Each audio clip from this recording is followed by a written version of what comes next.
Hi students, good morning. இது வந்து Engineering Maths 1ல Unit 1 Differential Calculusல Important Formulas and Definitionsக்கு Part 5 video ஏற்கனவே 4 பார்ட்ஸாக இதை video போட்டிருக்கேன் பாருங்கள். சப்போஸ் சேனல் சப்ஸ்கிரைப் பண்ணாமல் பார்த்துட்டு இருந்தீங்கன்னா சப்ஸ்கிரைப் பண்ணிக்கோங்க. வீடியோக்குள்ளே போகலாம். First one definition, absolute maximum and absolute minimum. So absolute மேக்ஸிமம்னா என்ன, மினிமம்னா என்ன அப்படின்னு இப்போ பார்க்கலாம். இப்போ வந்து let C be a number in the domain D of a function f. So டொமைன்லேருந்து ஒரு நம்பர் C அப்படிங்கிறது எடுத்துக்கிறோம். தென் அந்த சியை நம்மளோட ஃபங்க்ஷன் எஃப்குள்ளே கொண்டுட்டு போனோம் அப்படின்னா அந்த எஃப் ஆஃப் சியை அப்சல்யூட் மேக்ஸிமம் அப்படின்னு எப்போ சொல்லுவோம் அப்படின்னா இந்த எஃப் ஆஃப் சி கூட எஃப் ஆஃப் எக்ஸ் அப்படிங்கிற நம்பரை கம்பேர் பண்ணும் பொழுது இந்த எஃப் ஆஃப் சி தான் இருக்கலே பெரிய நம்பராக இருக்கணும். அப்படி இருந்துச்சு அப்படின்னா அது அப்சல்யூட் மேக்ஸிமம். அதே மாதிரி அந்த எஃப் ஆஃப் சி தான் இருக்கலையே எல்லா நம்பர் கூட கம்பேர் பண்ணும் பொழுதும் சின்ன நம்பராக இருந்துச்சு, சின்ன நம்பர்னா தானே இந்த சிம்பிள் வரும், இருந்துச்சுன்னா அது வந்து அப்சல்யூட் மினிமம். சரியா?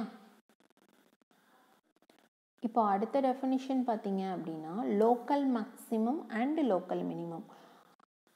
இதுக்கும் அதே கண்டிஷன் தான் பாருங்கள். F of C greater than F of X when X is near C. So இது அது வந்து எல்லா நம்பர் கூடவும் கம்பேர் பண்ணணும். இது வந்து பக்கத்தில் இருக்கிற நம்பர் கூட கம்பேர் பண்ணி சொல்கிறாங்க. அதே மாதிரி தான் F of C less than or equal to F of X அப்படிங்கும் பொழுது லோக்கல் மினிமம் கண்டிஷன் என்னென்னா எக்ஸ் இஸ் நியர் சி. சரியா? தென் அடுத்தது எக்ஸ்ட்ரீம் வேல்யூ தியரம். எக்ஸ்ட்ரீம்னா என்ன? எக்ஸ்ட்ரீம்னா மேக்ஸிமம் அண்ட் மினிமம் ரெண்டையும் கம்பைன் பண்ணி சொல்கிறது தான் எக்ஸ்ட்ரீம். எக்ஸ்ட்ரீமம், எக்ஸ்ட்ரீம் வேல்யூ எல்லாமே ஒன்று தான். சரியா? இப்போ எக்ஸ்ட்ரீம் வேல்யூ தியரம் அப்படின்னா இந்த தியரத்தை வச்சு அப்சல்யூட் மேக்ஸிமத்தை பற்றியும் அப்சல்யூட் மினிமத்தை பற்றியும் கண்டிஷன் சொல்ல போகிறாங்க. பாருங்கள். If F is continuous on a closed interval a, b, then f attains an absolute maximum value f of c and an absolute minimum value f of d at some numbers c and d in a, b. அதாவது a, b அப்படின்னு ஒரு closed interval எடுத்துக்கிறோம். இதில் absolute மேக்ஸிமமாக f of சினும் absolute மினிமமாக f of D அப்படின்னும் எடுத்துக்கிறோம். இதில் வந்து அந்த ஃபங்க்ஷனுக்குள்ளே கொண்டுட்டு போகிற இந்த சி அண்ட் டி வந்து இந்த க்ளோஸ்ட் இன்டர்வல் a, bக்குள்ளே இருக்கும் அப்படின்னு சொல்கிறாங்க. சரியா? இதுதான் வந்து எக்ஸ்ட்ரீம் வேல்யூ தியரம். தென் அடுத்தது Fermat's theorem. If f has a local maximum or local minimum at C. So Fermat's தியரப்படி லோக்கல் மேக்ஸிமமாவோ அல்லது மினிமமாவோ ஏதாவது ஒரு வேல்யூ சிக்கு ரிலேட் பண்ணி இருந்துச்சு அப்படின்னா and if f dash of C exist, f dash of C exist ஆச்சு அப்படின்னா then automatically f dash of சியோட வேல்யூ என்ன ஆகும்னா 0 ஆயிரும். சரியா? ஸோ லோக்கல் மேக்ஸிமமாவோ லோக்கல் மினிமமாவோ சி அப்படிங்கிற பாயிண்ட் இருந்துச்சு அப்படின்னா அதோட டெரிவேட்டிவ் எஃப் டேஷ் ஆஃப் சியோட வேல்யூ 0. இதுக்கு இந்த தியரத்தோட நேம் என்ன அப்படின்னா ஃபெர்மட்ஸ் தியரம். சரியா? அடுத்த டெஃபினிஷன் பார்க்கலாம். Next one, critical number. A critical number of a function f is a number c in the domain of f such that either f dash of c equal to 0 or f dash of c does not exist. So critical number அப்படிங்கிற number பற்றி என்ன சொல்கிறாங்க அப்படின்னா சிங்கிற அதாவது டொமைன்லேருந்து ஒரு number எடுத்துக்கிறோம். அந்த நம்பருக்கு வந்து F dash of C find out பண்ணோம்னா 0வாக இருக்கும். Or otherwise F dash of சியே எக்ஸிஸ்ட் ஆகாமல் இருக்கும். அந்த மாதிரி இருந்துச்சுன்னா அந்த நம்பர் கிரிட்டிக்கல் நம்பர். சரியா? தென் அடுத்தது if f has a local maximum or minimum at c, then c is a critical number of f. இப்போ fக்கு வந்து லோக்கல் மேக்ஸிமமோ லோக்கல் மினிமமோ சிங்கிற பாயிண்டில் இருந்துச்சு அப்படின்னா அந்த சிங்கிறது கிரிட்டிக்கல் நம்பராக இருக்கும் அப்படிங்கிறாங்க. சரியா? அதாவது இந்த டெஃபனிஷனில் பார்த்தீங்கன்னா கிரிட்டிக்கல் நம்பர் பற்றி என்ன சொன்னாங்கன்னா எஃப் டேஷ் ஆஃப் சி 0 அப்படின்னு சொன்னாங்க, இல்லை அது எக்ஸிஸ்ட் ஆகாது அப்படின்னு சொல்லிட்டாங்க. சரியா, இது வந்து கிரிட்டிக்கல் நம்பருக்கு பொறுத்த வரைக்கும் இது சும்மா ஜென்ரலாக சொல்லியிருக்காங்க. இது வந்து லோக்கல் மேக்ஸிமம் மினிமமை ரிலேட் பண்ணி சொல்லியிருக்காங்க இந்த டெஃபனிஷன். சரியா, தென் அடுத்தது closed interval method. To find the absolute maximum and minimum values of a continuous function f on the closed interval a comma b. இப்போ இந்த closed interval a comma b ல நம்ம absolute maximum minimum values find out பண்ணுறதுக்கு என்ன procedure அப்படிங்கிறத பார்க்க போகிறோம். So find the value first வந்து critical numbers எது அப்படிங்கிறத find out பண்ணிடுறோம். find out பண்ணிவிட்டு next step find the value of f at the end points in the interval. அதோட end pointsல என்ன values அப்படிங்கிறதையும் பார்க்கணும். அடுத்தது the largest of the values from step 1 and step 2. இப்போ இந்த இதில் step 1 and step 2லேருந்து கிடைக்கிற largest value வந்து absolute maximum, smallest value வந்து absolute minimum. சரியா, இது வந்து ப்ராப்ளம் போட்டால் தான் புரியும் க்ளோஸ்டு இன்டர்வல் மெத்தட் அப்படிங்கிறது. சரியா, ப்ராப்ளம் பார்க்கலாம், அப்போ புரியும் உங்களுக்கு ஈஸியாக. தென் அடுத்தது இன்க்ரீஸிங் ஆர் டிக்ரீஸிங் டெஸ்ட். இப்போது F dash of X find out பண்ணதுக்கப்புறம் அது கிரேட்டர் தேன் 0 இருந்துச்சு அப்படின்னா எஃப் வந்து இன்க்ரீஸிங்காக இருக்கும். இப்போ இது வந்து லெஸ் தேன் 0 இருந்துச்சுன்னா அது வந்து ஆட்டோமேட்டிக்கலி டிக்ரீஸிங்காக இருக்கும். சரியா, இதுதான் இன்க்ரீஸிங் அண்ட் டிக்ரீஸிங் டெஸ்ட். ஒரு ஃபங்க்ஷன் இன்க்ரீஸிங்காக டிக்ரீஸிங்காக அந்த இன்டர்வலில் அப்படின்னு ஃபைண்ட் அவுட் பண்ணுறதுக்கு சிம்பிளாக எஃப் டேஷ் ஃபைண்ட் அவுட் பண்ணி அது மூலமாக ரிசல்ட்டு சொல்கிறாங்க. சரியா, தென் அடுத்தது first derivative test. Suppose that C is a critical number of a continuous function F. if f dash changes from f dash வந்து பாசிட்டிவ்லேருந்து நெகட்டிவ்க்கு சேஞ்ச் ஆச்சு அப்படின்னா எஃப்க்கு வந்து லோக்கல் மேக்ஸிமம் இருக்குது. அதுவே வந்து எஃப் டேஷ் வந்து நெகட்டிவ் சைன்லேருந்து பாசிட்டிவ் சைனுக்கு சேஞ்ச் ஆச்சு அப்படின்னா எஃப்க்கு வந்து லோக்கல் மினிமம் இருக்கும். அடுத்தது வந்து எஃப் டேஷ் வந்து சைனில் எந்த சேஞ்சுமே இல்லை, அதாவது பாசிட்டிவ் சைன்லேருந்து எகைன் பாசிட்டிவாகவே இருந்தாலோ அதே மாதிரி நெகட்டிவாக இருந்து எகைன் நெகட்டிவே வந்தாலோ அதுதான் வந்து நோ சேஞ்ச் இன் சைன். அப்படி இருந்துச்சு அப்படின்னா லோக்கல் மேக்ஸிமமும் இருக்காது, மினிமமும் இருக்காது. சரியா, அடுத்தது கான்கேவ் அப்வர்ட், கான்கேவ் டவுன்வர்ட். இதோட டெஃபினிஷன்.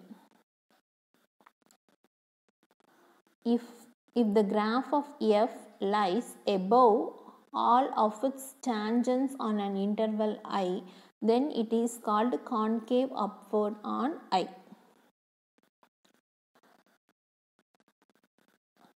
அதே மாதிரி அந்த டேஞ்சன்ட்டுக்கு பிலோ வந்துச்சு அப்படின்னா கான்கேவ் டவுன்வர்ட். சரியா, ஒரு கிராஃப் வரைகிறாங்க, அந்த கிராஃப் வந்து அந்த இன்டர்வலில் இருக்கிற டேஞ்சன்ஸுக்கு எபோவாக இருந்துச்சு, கிராஃப் வந்து எபோவில் இருந்துச்சு அப்படின்னா அது வந்து அப்வர்ட், கான்கேவ் அப்வர்ட். அதுவே அந்த டேஞ்சன்ட்டுக்கு எல்லாம் பிலோவில் இருந்துச்சு அப்படின்னா அது வந்து கான்கேவ் டவுன்வர்ட். தென் இதுதான் அனதர் நேம் பார்த்துக்கோங்க. கான்கேவ் அப்வர்டோட அனதர் நேம் கான்வெக்ஸ் டவுன்வர்ட். அதே மாதிரி கான்கேவ் டவுன்வர்டோட அனதர் நேம் கான்வெக்ஸ் அப்வர்ட். சரியா, இது கூட மல்டிபிள் சாய்ஸ் கொஸ்டினில் கேட்கலாம். What's the another name for concave upward அப்படின்னு கேட்டாங்கன்னா ஆன்சர் வந்து கான்வெக்ஸ் டவுன்வர்ட். சரியா, அடுத்தது concavity test. If f double dash of X find out பண்ணணும். இந்த வேல்யூ கிரேட்டர் தேன் 0 இருந்துச்சு அப்படின்னா அந்த கொடுத்துருக்கிற கிராஃப் வந்து கான்கேவ் அப்வர்டாக இருக்கும். அதுவே எஃப் டபுள் டேஷ் ஆஃப் எக்ஸோட வேல்யூ லெஸ் தேன் 0 இருந்துச்சுன்னா கான்கேவ் டவுன்வர்டாக இருக்கும். சரியா, தென் அடுத்த definition inflection point. A point P on a curve y equal to x is called an inflection point if f is continuous there and the curve changes from concave upward to concave downward or from concave downward to concave upward. So ஒரு point எடுத்துக்கிட்டு அந்த point inflection point அப்படின்னு எப்போ சொல்லலாம் அப்படின்னா நம்ம எடுத்த function கண்டினியூஸாக இருக்கணும், தென் கர்வில் வந்து சேஞ்சஸ் இருக்கணும். என்ன சேஞ்ச்னா கான்கேவ் அப்வர்ட்லேருந்து கான்கேவ் டவுன்வர்டாக சேஞ்ச் ஆகணும், அல்லது கான்கேவ் டவுன்வர்டாக இருந்துச்சுன்னா கான்கேவ் அப்வர்டாக சேஞ்ச் ஆகணும். இந்த சேஞ்ச் இருந்துச்சு அப்படின்னா அந்த பாயிண்ட் பிங்கிறது வந்து இன்ஃப்ளெக்ஷன் பாயிண்ட். தென் இப்போ அடுத்தது டெஃபினிஷன் பார்த்தீங்கன்னா second derivative test. So suppose f double dash is continuous near c, then f dash of c ஜீரோவாக இருந்து f double dash of C greater than ஜீரோவாக இருந்துச்சுன்னா லோக்கல் மினிமம் இருக்கும். அதுவே இந்த டேர்முக்கு வந்து கிரேட்டர் தேன் ஜீரோக்கு பதிலாக லெஸ் தேன் ஜீரோவாக இருந்துச்சுன்னா லோக்கல் மேக்ஸிமம் இருக்கும். சரியா? தென் இது ரிலேட்டடான problems critical values find out பண்ணுறக்கு.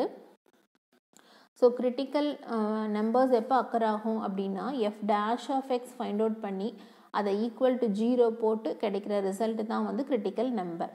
இப்போ f dash of X find out பண்ணியிருக்காங்க 15x² - 6. தென் இதை ஈக்குவல் டு 0 போடும் பொழுது நம்மளுக்கு x² = 6/15 அப்படிங்கிற ரிசல்ட் கிடைக்குது. அதுவே பாருங்கள், இதுக்கு நான் எந்த ஸ்டெப்ஸும் எழுதலை, டேரெக்டாக g dash of x எழுதிட்டு ஈக்குவல் டு 0 போட்டுட்டோம். தென் இந்த ஈக்குவேஷனை கால்குலேட்டரில் சால்வ் பண்ணுங்கள். உங்களுக்கு கிடைக்கிற ஆன்சர் x = -2,3. ஸோ இதுதான் வந்து இப்போ இந்த ப்ராப்ளத்துக்கு கிடைக்கிற கிரிட்டிக்கல் வேல்யூ. சரியா? தென் இதே மாதிரி absolute,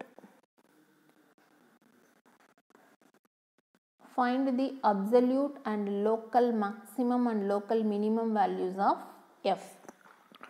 இப்போ f of x = 1/x கொடுத்துருக்காங்க, x greater than 1 அப்படின்னு மட்டும்தான் டொமைனை பற்றி சொல்லியிருக்காங்க. ஸோ greater than 1 அப்படின்னா 1, 2, 3 etc. அப்படின்னு வரும். தென் இது ரிலேட்டடான வேல்யூ 1/1 1, 1/2, 1/3 etc. இந்த மாதிரி வரும். ஸோ இதுலேருந்து என்னதுன்னா இந்த 1 அப்படிங்கிற வேல்யூ தான் இருக்கிறதுலையே மினிமம் வேல்யூ. இல்லைப்பா, நான் மாற்றி எழுதியிருக்கேன், இருக்கலையே மேக்ஸிமம் வேல்யூ.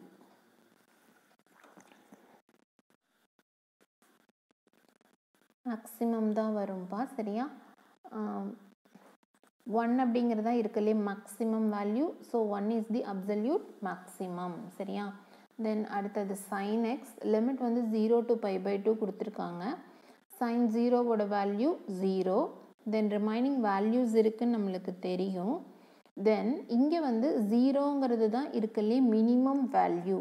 சரியா? அதனால் f of 0 = 0 is the absolute minimum. Then அடுத்தது 1 - √x அப்படின்னு கொஷினில் இருக்குது. தென் அவங்க வேல்யூஸ் பற்றி எதுவும் சொல்லலை. ஸோ நம்ம சிம்பிளாக 0, 1, 2 எப்படின்னு எடுத்துக்கலாம். இதில் 0 போடும் பொழுது ஆன்சர் 1 கிடைக்கும், 1 போடும் பொழுது 1 - 1 0. அடுத்தது 2 போடும் பொழுது என்ன கிடைக்கும்? √2 வரும், 1 - √2. ஸோ 0 பாயிண்ட் சம்திங் அப்படிங்கிற ஆன்சர் வரும். ஸோ இந்த மாதிரி வரும். இதிலேருந்து இருக்கலே மேக்ஸிமம் வேல்யூ அப்படின்னு சொல்லும் பொழுது 1 தான். So 1 is the absolute maximum. இதுதான் வந்து இங்கே ஆன்சர். சரியா ஸ்டூடெண்ட்ஸ்? இந்த வீடியோவில் உங்களுக்கு என்ன டவுட் இருந்தாலும் கமெண்ட் செக்ஷனில் கேளுங்க. வீடியோ பிடிச்சிருந்துச்சுன்னா லைக் பண்ணுங்கள், உங்கள் ஃப்ரெண்ட்ஸ் கூட ஷேர் பண்ணிக்கோங்க. தேங்க்யூ.